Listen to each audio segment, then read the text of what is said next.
I always told myself that if David ever betrayed me, I'd know. I used to think a woman feels it, some primal, bone-deep warning, but I was wrong. It wasn't a scent of perfume or a lipstick smudge. It wasn't even a late-night text or hotel receipt. It was a manila envelope in the glove compartment, the kind with a string you loop around the flap. I wasn't snooping. I was just trying to find a napkin. We'd gone to this barbecue spot just outside of Knoxville, and he'd spilled sauce on his shirt. That's all it was, a stupid moment. But when I opened that compartment and saw the corner of the envelope, I felt something, like a soft click in my chest. A latch closing. I pulled it out. I don't know why I opened it. Maybe I did know. Maybe my body was smarter than my mind. Inside were divorce papers. Drafted, unsigned. My name printed in thick legal font. Respondent, Evelyn Margaret Henson. David's signature line was blank. There was a faint barbecue stain on the edge. I remember just staring at it and thinking, so this is how it begins. Not with a bang, but with a stain.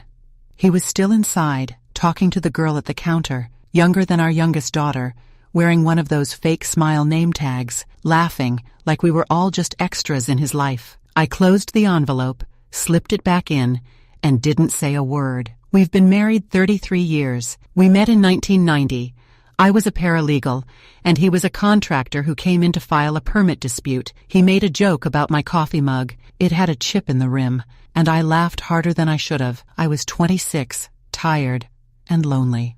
He wasn't my great love, but he was steady, or so I thought. We bought this little 3-bedroom house in Clarksville in '94. I refinished the kitchen myself, tiled the backsplash with my own hands. We had 2 daughters, Maya in '96, Julia in '98. I returned to work once they started school, managing billing at a dental clinic. David grew his contracting business. By 2010, he was making more than I ever did. I didn't resent him for that. What I did resent, I suppose, were the little humiliations that stacked up over time like lint under furniture. You wouldn't understand, honey. It's business. Just let me handle the money, Evelyn. You're too cautious. I booked the trip already. It's a work thing. Spouses not invited. It's funny. You can survive 100 tiny cuts before you notice you're bleeding out. Back in the car, I didn't mention the papers. Not that day. Not the next. I watched. I listened. He started coming home later. He claimed a new project out in Murfreesboro was eating up his time, but I noticed his tool belt stayed suspiciously clean. I began keeping a ledger in a little blue notebook tucked behind the phone bills. September 3rd, bought 2 bottles of Glenlivet from Total Wine. $139.26. September 5th, didn't come home until 12:41 a.m. Said traffic. September 9th, his card was charged $624.10 at the Oakmont Hotel. He didn't even bother to lie well. 2 weeks after I found the envelope, I started my own file. I called it Evelyn v. David, Draft 1. Old habits die hard, I guess. Being a paralegal teaches you to document everything. And I mean everything. 2001 to 2008. I paid for both girls' private music lessons. $80 week on 8 years equals $33,280. 2012. Covered Julia's braces when David said, "That's your department." $4,800. 2016. Took unpaid leave to care for his mother after her stroke. 6 weeks lost wages, $3,420. 22 Funded our daughter's wedding dress when he refused. $2,100. Total so far, $43,600. And that didn't even count the meals, the holidays I hosted solo, the times I drove his drunk friends home so he could save face. I began to reflect on things he said over the years, little phrases that had once seemed harmless. Why don't you just retire already? I've got us covered. We don't need 2 opinions on everything. I didn't tell you because it would stress you out. It's amazing how controlling someone can be, while convincing you it's for your own good. One night, while he snored beside me, I looked over at the man I'd shared a bed with for 3 decades and felt nothing. Not hate, not sadness, just vacancy. Like someone had already moved out of my heart without taking any furniture. That was when I made my decision. I wasn't going to confront him. No, David didn't deserve that kind of attention. He wanted a reaction, a fight, something dramatic, something that made me the problem. Instead, I gave him silence. and spreadsheets. I found a lawyer, an old friend named Susan, who still owed me a favor from our early paralegal days. I told her everything. She read my file, the blue notebook, the itemized list, the timeline, and said, "Evelyn, this is the most polite war declaration I've ever seen." We laughed, and it felt good to laugh. On October 14th, I left a single envelope on his side of the dresser, cream-colored, thick paper, gold seal. Inside was a formal petition for divorce, already signed by me, and attached, printed, 3-hole punched, tabbed, was an invoice. Line item: emotional labor, 33 years, estimated value, $1 per hour, x AVG, 4 hours, day, x 365 days, year, 33 years, it was $48,180. Line item: financial contributions, see appendix. Documented expenses paid, $43,600. Line item: caregiving services, 6 weeks full-time elder care, $3,420. Total due, $95,200, payable in dignity or equivalent assets. At the bottom, in elegant font: "This is not a negotiation. This is a reckoning." I placed a single red pen on top. I didn't need him to sign. I just needed him to read it. I left the house that morning like any other. I went to work. I got coffee. I sent a birthday card to my sister. But inside, I was a woman on fire. He didn't call. Not that day, not the next. I half expected yelling, maybe a slammed door, even a pathetic attempt at gaslighting, but no. David's silence was louder than any outburst. I imagined him sitting in our bedroom, rereading the invoice with that smug little tilt of his head, jaw twitching just slightly, like it always did when he was losing control. On the third day, he sent a text. "Let's be civil about this. We don't need to involve lawyers." I didn't respond. You see, I'd been civil for 33 years. I'd said, "It's fine," when it wasn't. I'd excused absences, forgiven forgotten birthdays, swallowed my opinions so he could feel big in rooms he barely deserved to be in. No more. That Friday, I came home to find his things missing from the closet. 3 shirts left behind, the ones I bought him that he never liked. I opened the drawer where he kept his watch and cufflinks. Empty. He didn't even leave a note. But he did leave something else. On our dining table, the same one we bought from that antique shop in Asheville back in '97, there was a sleek, glossy brochure. The Pines at Oak Ridge. Upscale retirement villas for active couples. It was folded open. Circled in blue ink was a 2-bedroom corner unit with a garden terrace and private lake view. Handwritten next to it, "Open house, 10/21, 1 p.m. Bring Melanie." I sat down. My knees were trembling. Melanie. He hadn't just been filing for divorce. He was replacing me. I hadn't heard her name in over a year. She used to be his office assistant. She worked with him on a few contracts, usually bookkeeping, scheduling client calls, sending out invoices. Young, blonde, soft-voiced. Too soft, if you asked me. Once, during a bake, Julia had whispered. Dad stares at her weird. I had laughed it off at the time. "Oh, please, he's just being polite." Now I wanted to slap the past version of me across the face. I Googled her. Her Facebook was wide open. Foolish. A cover photo of a white wine glass by a pool. A pinned post of her and David at a concert in July. I recognized the shirt he said he lost in June. So that's where it went. I started watching everything again.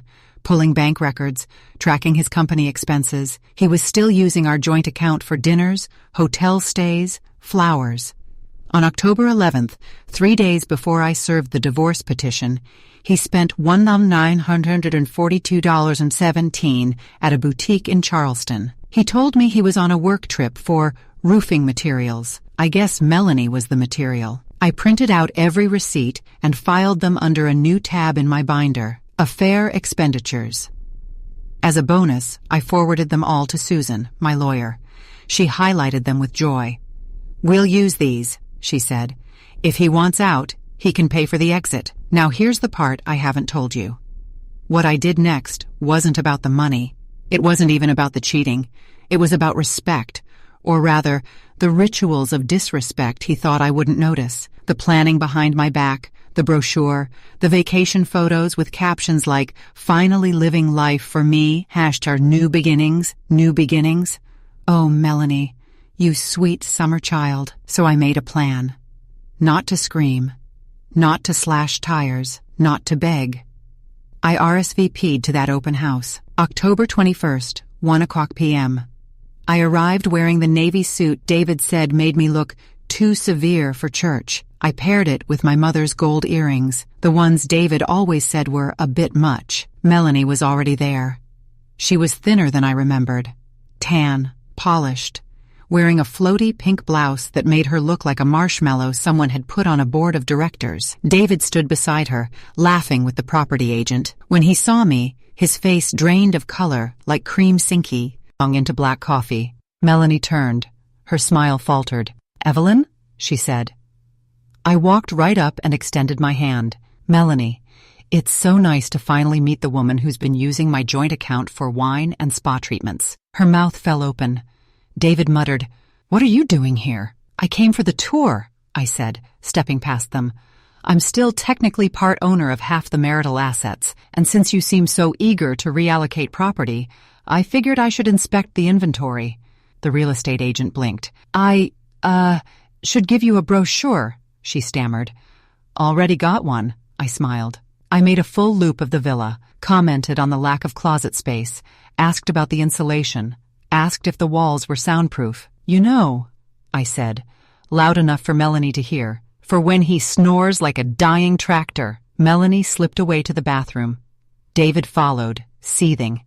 I remained, sipping their complimentary cucumber water. When I got home, I emailed the property office and CC'd my lawyer. "Please be advised, the couple viewing Villa 3 on 10/21 are currently engaged in divorce proceedings. Any joint property decisions will be contested." They called me the next day, canceled his application. I didn't smile. I grinned. 3 days later, David showed up at the house unannounced. I was clipping hedges. He had the nerve to wear sunglasses, like he was hiding behind a Hollywood disguise. "We need to talk," he said. I set the clippers down. He handed me a piece of paper. A revised divorce proposal. Asset division. Retirement funds. Spousal support offer of $400 a month for 5 years. I read it, laughed once. "David," I said, "this is adorable. But no." His jaw clenched. "You're being ridiculous." "No. You were ridiculous when you thought I'd just quietly vanish so you could play house with the temp." He blinked. "This is why. I didn't want a messy divorce. And yet you made it messy. In a hotel bed, on my dime." I handed the paper back. "Susan will be in touch." He left without another word. That night, I added a new line to the invoice. Line item: humiliation reimbursement, public deception, affair discovery, disrespect, priceless, subtotal, still unpaid. But trust me, I wasn't done collecting. Next, Melanie makes a move, and so do I. One that ruins David's perfect little fresh start. I got an email from Melanie 2 days after the open house. Yes, Melanie. She didn't even bother to go through my lawyer. She found my personal Gmail, probably snooped through David's laptop while he showered. Subject line: woman to woman, let's not make this ugly. I almost choked on my coffee.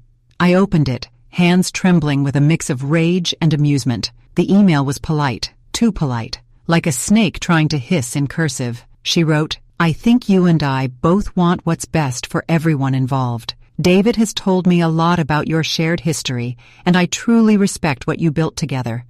But now it's time to move forward with grace. He and I are serious about starting fresh, and I just hope this divorce doesn't turn into something toxic. No one wins in that situation."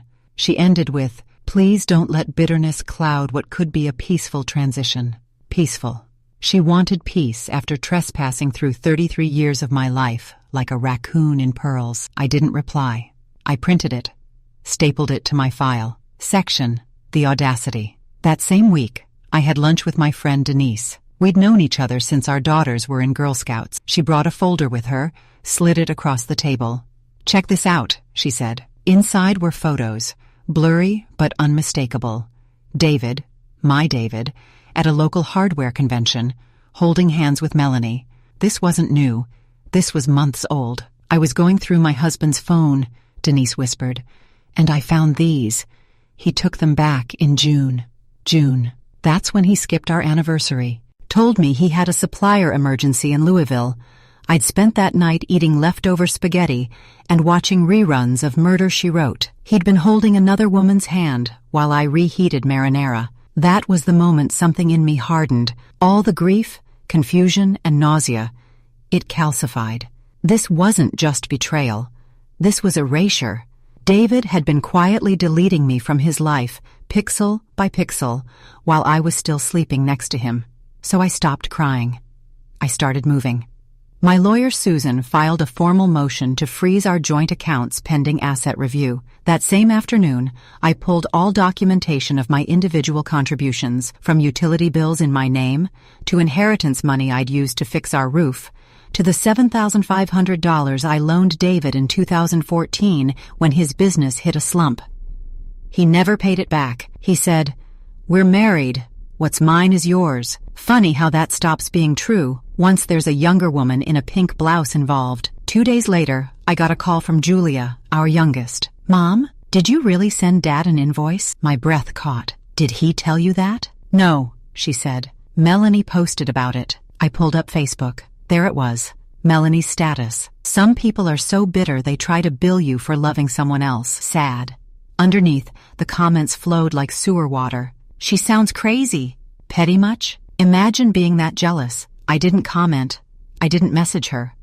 I mailed her a laminated copy. But this wasn't just about revenge anymore.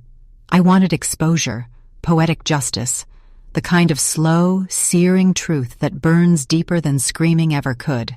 So I started preparing for the funds audit. Susan suggested we get a forensic accountant. I told her I'd already started. "Of course you have," she said, grinning. I spent days going through bank statements. Melanie was sloppy, and David, sloppier.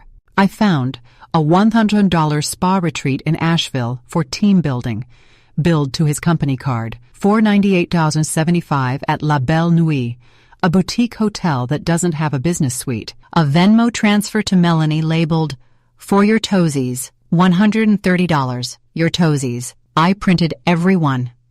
At the bottom of each printout, I handwrote, "Business expense or marital theft." We added it all to the file. And now we weren't just seeking divorce. We were filing for marital misappropriation, civil penalties. It wasn't just war anymore. It was a court-approved siege. That weekend, Julia came over. She sat across from me at the kitchen table, chewing her lip. "I don't get it," she finally said. "He always told us you were the emotional one, the dramatic one." I looked at her. "Sweetheart, I was reactive because for 30 years I was provoked in silence." She reached out and squeezed my hand. "You're scary now." "I'm focused now," I said. On October 29th, Susan and I scheduled a formal deposition. David would have to explain the expenses, the dates, the discrepancies. The night before, I called him. He picked up on the second ring. "What?" "You might want to review the affidavit before tomorrow," I said calmly. "Is this your idea of revenge?" "No," I said. "This is my idea of closure. Yours will be more expensive." He scoffed. "You're not going to win, Evelyn." "I already have," I said. "Because I sleep just fine." "Do you?" Click. That night, I laid in bed and thought about the way he used to hold my hand during movies, how he'd warm my coffee cup on cold mornings, how he stopped doing both in 2009, and I pretended not to notice. Grief isn't loud. It's not a scream. It's a whisper you hear every day until one day you stop listening, and that's when you're free. The deposition was brutal. David stumbled through his answers. Melanie didn't show. Our lawyer's questions cut like scalpels. Precise, cold, legal. When it was over, Susan and I walked out into the parking lot. She handed me a fresh manila folder. "What's this?" I asked. "Your revi. Said settlement terms," she said. "We're hitting him with everything." I opened it. The amount was triple what he'd offered. It even included lifetime spousal support indexed to inflation. "You think he'll agree?" Susan smiled. "He won't have a choice." I drove home, windows down, no music playing, just the wind. When I pulled into the driveway, I saw something strange on the porch. A box, taped shut, David's handwriting on the top. Inside were my old photo albums, wedding photos, baby pictures, a handwritten note. "You should have these. I won't need them anymore." No apology, no acknowledgement, just the past, shoved in a box like forgotten clutter. I placed it in the garage, let it gather dust, just like he let us. It started with a knock at my door. Not a loud one. Hesitant. Like whoever was behind it wasn't sure they should be there. It was Melanie. She was wearing oversized sunglasses, the kind women wear after they've cried all night but still want to look like they're fine. Her blouse was wrinkled, makeup smudged at the corner of her eye. She looked smaller than I remembered. "Hi," she said. I know this is weird. I didn't say a word. I just stepped aside and let her in. Not because I forgave her, but because I knew what this meant. The fairy tale was cracking, and I wanted a front row seat. She stood awkwardly in the living room, the same room where she was never supposed to exist. I gestured to the couch. She sat on the edge, clutching her bag like it was a life raft. "I'm not here to fight," she blurted. I think he's been lying to both of us. Both." I almost laughed. I sat across from her, arms folded. "You thought I was bitter, remember? That I was trying to ruin your fresh start?" She looked down. I was wrong. I waited. She pulled out her phone and opened her photo album, scrolled, then handed it to me. It was a screenshot of a dating profile. David, 59. Contractor.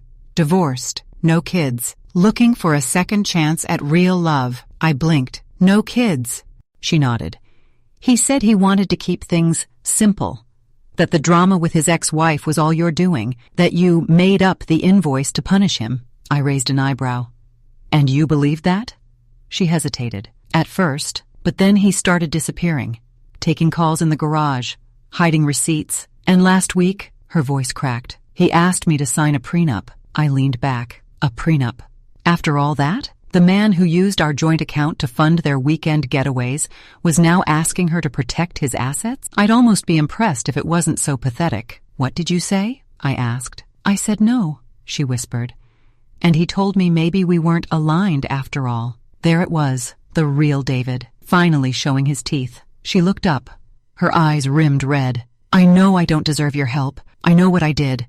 But if there's anything you can give me on him, I'd be grateful." I stared at her, thought about all the ways she had laughed behind my back, all the wine-sipping selfies, the pink blouses, the pitying glances, the woman-to-woman email. And still, I saw something I recognized in her. Me, 30 years ago, naive, too trusting, waiting for the other shoe to drop while the floor gave out beneath me. So I stood, walked into the study, and came back with a folder. I handed it to her. "Take it," I said. She opened it. Inside were copies of his secret credit card statements, screenshots of his dating profile, text messages he sent another woman named Marcy 3 weeks ago. Her mouth fell open. "This," she breathed. "This is all recent." "Of course it is," I said. "You think men like David change?" "No, they just find new stages to perform on." The next day, Melanie posted a photo on Facebook. It was just a quote. White text on black background. "A man who lies to one woman will lie to them all." No tags, no names, but everyone knew. David untagged himself from every photo with her by noon. Meanwhile, my case was moving forward, and faster than expected. David had gone quiet. No new filings, no offers, just silence, which was strange, until my lawyer received a copy of a debt letter from a collections agency. Apparently, David had leveraged his business to fund his lifestyle with Melanie, and when she cut him off, he didn't have the liquidity to cover the loans. He was drowning. So I made my next move. I requested mediation, not to reconcile, but to offer him a deal. When he walked into that sterile little office, he looked older, thinner. The arrogance was gone. He sat across from me and didn't make eye contact. I slid a document across the table. He scanned it. His eyes widened. "You're dropping the spousal support?" "Yes," I said. "In exchange for the house, paid in full, and my name off your business." He blinked. "You're giving up that much money?" "No," I said. "I'm taking peace, and leaving you with exactly what you deserve, yourself." He tried to speak. I stood up. "Mediation is over," I said. And I walked out. 3 weeks later, the papers were finalized. The house was mine, the deed transferred. My name was removed from his business, and all spousal support was waived. I didn't want crumbs. I wanted clean air. Melanie moved out of his condo, sold most of the furniture he bought her, posted a photo of her new apartment with the caption, "Sometimes the best gift is starting over without dead weight." I didn't reach out. Neither did she. But I knew we were done playing his game.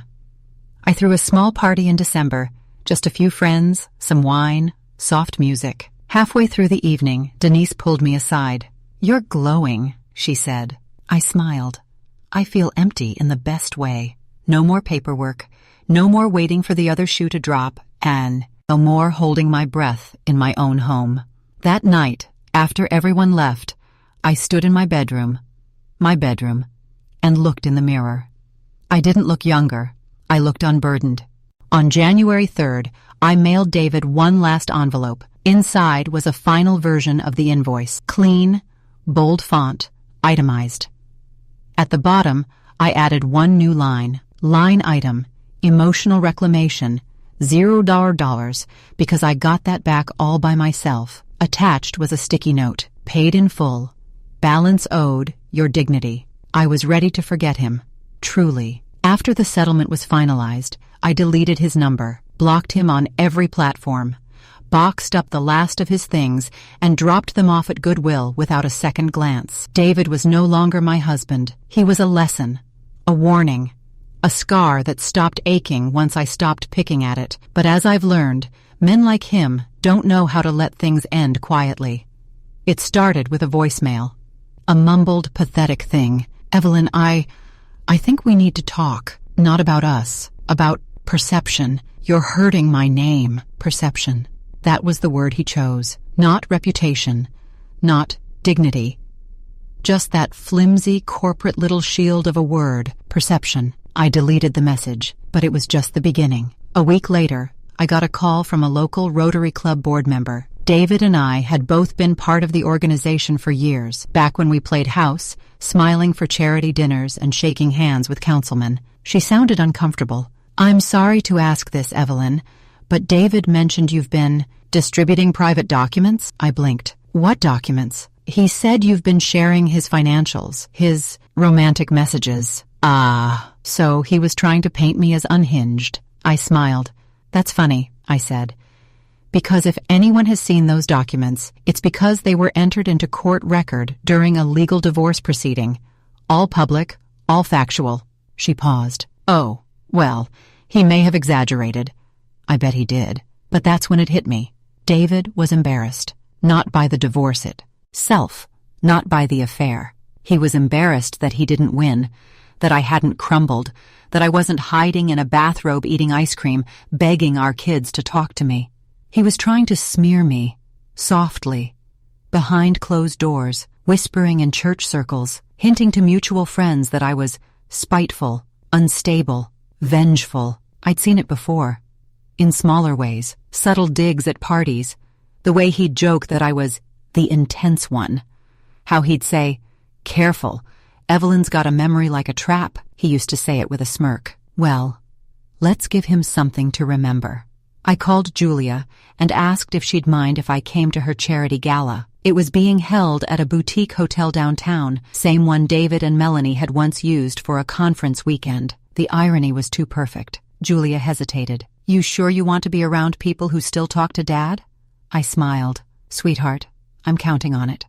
The night of the gala, I wore a wine-red silk dress I'd kept hidden in the back of my closet for years. The one David once said was too loud for my age. I matched it with black heels, a fresh blowout, and earrings I bought myself with the refund I got from removing my name from his LLC. When I walked in, heads turned. David was there. Of course he was. He had a new date, not Melanie. Someone younger, but stiff. She looked like she'd been promised a future that hadn't materialized yet. I didn't look at him, but I felt his eyes crawl across me like an itch I didn't bother to scratch. During the silent auction, I donated an item. Item number 38, Forensic Financial Review Package, Know where your money really goes. Retail value, $0. Emotional value, incalculable. Bidding started slow, but then Denise walked up and loudly said, "You know, Evelyn's very thorough. I've seen her spreadsheets. You'll find receipts you didn't even know existed." Laughter rippled through the crowd. David turned purple. He walked over, jaw tight. "Really, Evelyn? This is what you've become?" I sipped my champagne.